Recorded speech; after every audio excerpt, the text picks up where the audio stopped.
je suis ravie de vous retrouver dans cette vidéo pour vous parler du challenge 52 semaines, 52 vidéos.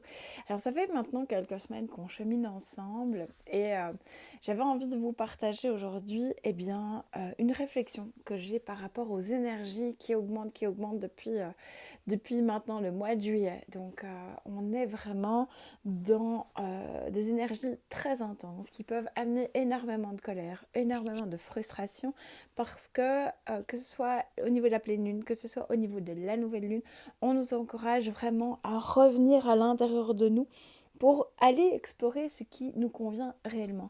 Alors, quand on a l'habitude de courir dans tous les sens, évidemment, prendre 5 minutes et de se poser, ça va demander une énergie de dingue, vraiment, parce que ça n'est pas du tout dans nos habitudes. On va se dire, ouais, mais j'ai pas le temps, ouais, mais j'ai pas, ouais, mais si, ouais, mais là, les oui, mais, il y en a toujours blindés. Et donc l'idée de cette vidéo, c'est de pouvoir vous partager une réflexion, probablement quelque chose que moi j'ai vécu quand je me suis lancée comme indépendante. J'ai mis dans mon agenda, ouais, je voulais prendre une demi-journée par semaine, puis c'est devenu 1 heure, et puis c'est devenu une demi-heure par semaine, puis jusqu'au moment en fait j'ai plus pris soin de moi, et en 2016 je me suis vraiment retrouvée avec le nez dans le guidon et à répondre à des clients et à des clientes en disant ah, ok, là il y a un stress, je suis plus du tout alignée avec qui je suis. En fait, je ne sais plus qui je suis. Je me suis vraiment posée je suis arrivée à un stade où je me suis vraiment posé la question de dire bah, ok, en fait, là je me reconnais plus, mais en fait, je sais pas qui je suis. Je sais pas ce que je veux faire, je sais pas qui je suis. Et donc, ça en est suivi tout un parcours de questionnement, de pouvoir peut-être un petit peu se laisser vivre là où j'avais tendance à courir dans tous les sens, à prendre les jobs, à aller chercher l'information. Et tout d'un coup, bah, il se passait plus rien. Alors, j'ai un gros problème, c'est que je ne sais pas demander. Alors, je dis que j'ai parce que ça va en s'améliorant, mais ça reste quelque chose qui est un de mes travaux plutôt, sur lequel je bosse actuellement en termes de blessures, en termes de pouvoir vraiment prendre ma place de ce côté-là. Parce que, recevoir, c'est compliqué, donc je ne demande pas. Par contre, donner, ça je donne énormément. Mais par contre, recevoir, c'est quelque chose qui pose problème. Or, quand on prend soin de soi, c'est recevoir en fait. C'est accepter de recevoir de l'énergie des autres, de recevoir les petits cadeaux de la vie, les synchronicités. C'est vraiment tout ce cheminement pour aller vers soi, c'est de dire ok, ben en fait, je lâche prise et je vois ce qui vient. Quels sont les petits cadeaux que l'univers peut nous envoyer au terme de synchronicité, au terme, ça peut être des papillons, ça peut être un message, ça peut être une personne qui tout d'un coup vous donne une info, ou simplement une information que vous voyez passer, dire ah là, ou alors les fameuses heures miroirs, où de temps en temps, pour l'instant je suis abonnée aux heures miroirs. Et donc, j'en vois 3, 4 par jour.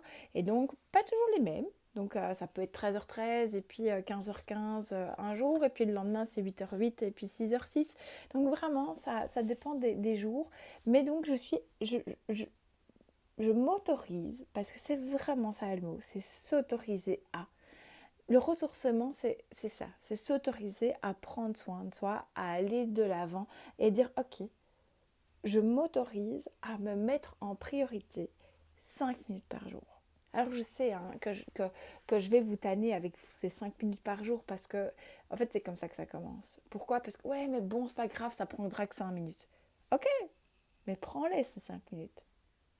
Prends-les ces 5 minutes. Ouais, mais c'est pas grave, ça me prend quasiment pas de temps. Ok, mais prends ce quasiment pas de temps. Prends-le, quoi. Même si au final, tu sais que tu commences par 5 minutes et que bah, ça peut dévier, royalement dévier sur 10, 15, et puis que ton cerveau va dire ah oh, mince, ouais, mais non, j'avais prévu que 5, j'en ai fait 15, et mince, je suis en retard. Ok. Mais en fait, plus tu vas te dire que tu mets 5 minutes par jour dans ton agenda, plus lui va dire ok, bah en fait, je décortique toute ma journée pour pouvoir le faire. Et donc, c'est s'autoriser à recevoir des petits cadeaux, les petits cadeaux qu'on peut s'offrir à soi. Pourquoi? Parce qu'on a tendance à donner, à être perfectionniste, à être complètement impliqué dans ce qu'on fait, dans le sens où les trois quarts même pas trois quarts, en fait, les 90% des personnes qui viennent me voir, elles s'impliquent tellement dans ce qu'elles font qu'à un moment, elles s'oublient complet, quoi. Et donc, elles se mettent petit à petit, ah, ben je vais donner la main, ah, puis je vais donner le bras, et puis, et ainsi de suite, oh, et puis à un moment, elles se rendent compte en fait qu'elles se sont mises complètement dans une boîte, que le couvercle de la boîte s'est fermé. Ah, je veux sortir, je veux sortir, je veux sortir. Et je ne sais plus. Je sais pas sortir, je veux sortir, mais je sais pas comment faire. Et donc l'idée des 5 minutes, c'est pour éviter en fait que le couvercle, en tant qu'hypersensible et au potentiel émotionnel comme moi je le suis, on aura très souvent tendance à se mettre complètement dans la boîte parce qu'on va être émerveillé par un projet, parce qu'on va être emballé par une personnalité, parce qu'on va se sentir porté par l'énergie et donc on va vouloir être dedans et c'est ok. C'est ok. La seule chose, c'est que de temps en temps, de pouvoir se laisser une porte de sortir, de ok, tiens, le couvercle que tu peux pas se fermer, je le sais, je le vois, parce qu'on en est tous et toutes conscientes. Mais par contre, c'est dire, ok, je ne mets pas le verrou, dire ok, ben, il y a juste un petit truc ici à enlever, que j'enlève pour pouvoir sortir la tête et reprendre la respiration et dire ok, tiens, ça me permet de voir ce qu'il y a ailleurs, dire ok, ah, est-ce qu'il y a mieux, est-ce qu'il y a des informations que je peux prendre ailleurs qui vont m'aider à peut-être petit à petit à reprendre de la hauteur par rapport à la boîte dans laquelle je me suis mise et dire ok, et à un moment où ça ne me convient plus, où ça n'est plus juste par rapport à qui je suis, de pouvoir sortir de cette boîte et d'avoir suffisamment d'appui dans les jambes, dans les bras et au niveau de notre ego que de pouvoir dire ok, je prends mes clics et mes claques et c'est fini quoi. Mais avant d'arriver à ce point de rupture, il y a tout un chemin qu'on peut faire. Alors, en tant qu'hypersensible, quand on a tendance à se mettre dans une boîte, on a tendance à voir les choses soit blanc, soit noir. Je ne jetterai pas la pierre, je suis la première à le faire. Donc voilà, en tant qu'hypersensible, j'ai tendance à m'emballer. J'ai tendance à prendre sur le dos jusqu'au moment où je me rends compte, en fait non, en fait je suis plus impliquée que la personne pour laquelle je travaille. Je suis plus impliquée dans un projet que la personne qui est responsable, entre guillemets, de ce projet-là. Et dire, ok, stop. Là, je coupe. Là, comment je fais pour remettre mes limites? Et ça, c'est le fameux lâcher-prise, le saint graal, en fait, du lâcher-prise. Où on te dit, ouais, mais lâche-prise. Où tu dis, bah, ouais, mais non, ouais. Tu dis, mais non, parce qu'à l'intérieur de toi, ça va dans tous les sens. Et que tu as ce perfectionnisme et que tu vois la finalité des choses et que tu vois pas, en fait, les différentes étapes, mais que tu vois la finalité et que tu te dis, bah ouais, mais les choses doivent être faites. Oui, mais ça doit. Non. Il faut que je dois. Ok. Est-ce que c'est réellement à moi à le faire? Est-ce que c'est réellement à moi à travailler jusqu'à perpète alors que c'est pas ma société? Nombre de personnes qui viennent me voir, elles sont pas toutes indépendantes. Elles sont bien souvent employées. Et c'est vraiment général. Quasiment toutes, elles me disent, ouais, mais bon, tu te rends compte, il faut faire ci, il faut faire... Ouais, mais stop. Quelle est les limites, en fait, de ton contrat? Quelles sont les choses qu'on te demande réellement de faire? Quelles sont, toi, les choses que tu t'obliges à faire, mais quelles sont les choses qu'on attend réellement de toi? Alors évidemment, quand on a tendance à donner, ben, les personnes qui nous entourent vont automatiquement s'attendre à recevoir autant. Et donc ça veut dire que si on a tendance à dire ouais mais non là je suis fatiguée, j'en peux plus, je prends du temps pour moi, je reviens à l'intérieur de moi, etc. Et que ah ouais mais attends, je comprends pas pourquoi tout d'un coup et pourquoi elle change et ouais mais attends mais elle faisait ça, pourquoi elle ne le fait plus, enfin et quoi. Quand on se réaligne, tout notre entourage se réaligne également. Alors c'est aussi ça peut faire peur parce que il y a des personnes qui du coup ne sont plus forcément alignées avec notre nouvelle énergie, en fait avec l'énergie qui est réellement en nous, et que donc des personnes qui s'éloignent, des personnes où on se dit ouais mais on est super copains, on est hyper proches, jamais ça c'est à la vie à la mort quoi. Sauf qu'en fait au moment où on se réaligne, eh bien on peut constater que c'est personne à la vie à la mort. Eh bien non. Eh bien non. Moi j'avais comme ça des amis du NIF où ouais, on papotait, on restait en contact et tout. Jusqu'au jour où en fait je me suis rendu compte que en fait non. Il y a un truc on a évolué de manière totalement différente. Et donc c'est ok qu'en fait ces chemins se séparent.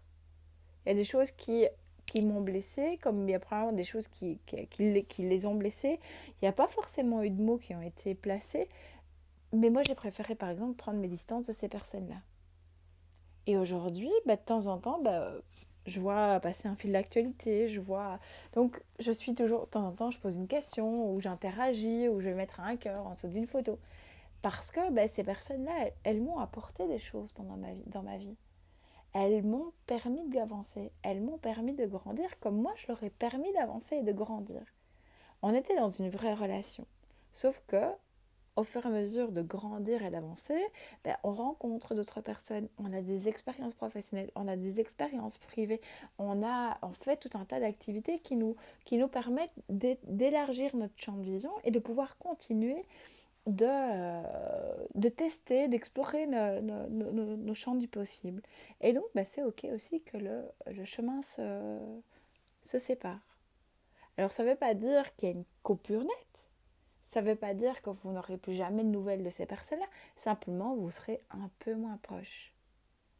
Alors oui, et par contre, quand c'est des liens toxiques, alors par contre, il vaut mieux couper les liens. Alors, comment savoir si ce sont des liens toxiques? Comment savoir si... Ça, c'est une grosse question. Je vous en parlerai dans une prochaine vidéo. Parce que c'est quelque chose qui me parle aussi très fort, tous ces liens toxiques. Mais ça, je vous en parlerai dans une prochaine vidéo. Mais c'est vrai que revenir à soi, s'autoriser à... Vraiment, ça c'est le mot de cette vidéo, c'est s'autoriser à prendre soin de soi, à recevoir les petits cadeaux de la vie, en mettant en place un système qui va nous parler que pour pouvoir y arriver. Qu'en mettant en... Alors on a tendance à, en tant qu'indépendant, on a tendance à... Alors c'est notre projet, hein. On se bat pour notre projet, on est... Alors autant en tant qu'employé, on peut être hyper impliqué, autant quand on est indépendant, on le vit quoi. On le vit complet parce que bien souvent, si on ne fait pas de rentrée financière, on ne mange pas. Donc on le vit complet. C'est matin, midi et soir, c'est la nuit. Voilà, avec des périodes de doute, des périodes de succès. Mais ça fait partie de la vie d'un indépendant. Et alors oui, c'est un choix. La seule chose, c'est que certaines personnes sont mieux armées pour ça que d'autres. Et ça, c'est aussi ok. Et donc, la seule chose, c'est que qu'on soit employé, qu'on soit indépendant, pour se permettre pour s'autoriser à, entourez-vous de personnes qui vont vous aider à le faire. Qui ne vont pas vous culpabiliser. Ouais, mais quoi, t'as rien foutu aujourd'hui? Ouais, mais bon, ouais, mais moi, j'avance pas, machin. Ouais, en fait, moi, j'ai pris 1 heure. Là, oui, c'est ok, quoi.